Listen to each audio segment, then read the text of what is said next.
October, there will be a show featuring architect So Fujimoto. Mr. Fujimoto is a highly celebrated architect and was named Architecture Innovator of the Year by Wall Street Journal in 2014.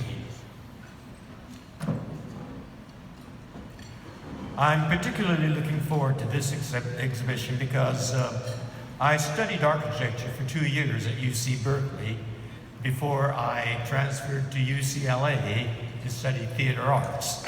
That was my real true love. I studied architecture as a good son, if you know what I mean.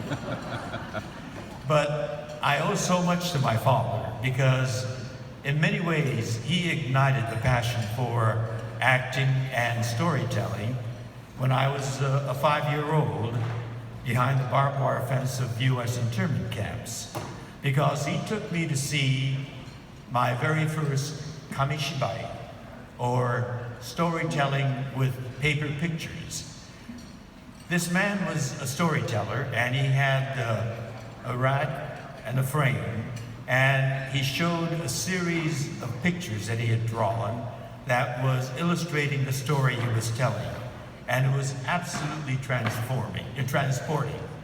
A picture, which was a still movie essentially, and he told a wonderful story.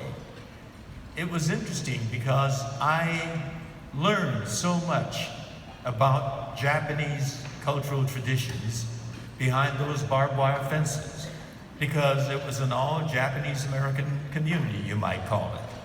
And so I learned quite a bit about Japanese culture, because one day, suddenly, a good number of women appeared in kimono. We could take to the camp only what we could carry, and so we carried only the essentials. But some women felt that the kimono was very important, so important that they made a space in their luggage for their kimono.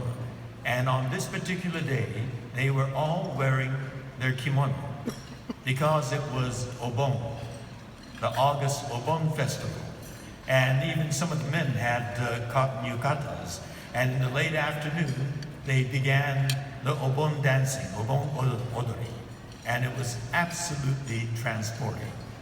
I learned something else about Japanese culture. I learned about mochitsuki, the Japanese New Year's celebrated by making mochi, pounded rice delicacies. In camp, we didn't have all the material that's needed. So the men took a wood stump and carved out a bowl in that wood stump. And a lot of steamed rice was poured into the bowl of the wood stump. And 2 muscular young men with wooden mallets in tandem pounded the rice until it became a huge glop of sticky rice. But that was turned into little bite-sized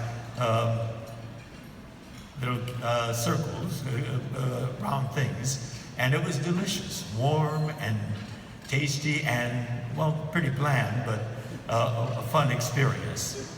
Mochitsuki behind barbed wire fences. And I even was exposed to amateur kabuki in the mess halls after dinner when the tables were cleared away and a stage was made, and an amateur kabuki aficionado performed kabuki. So the mess hall became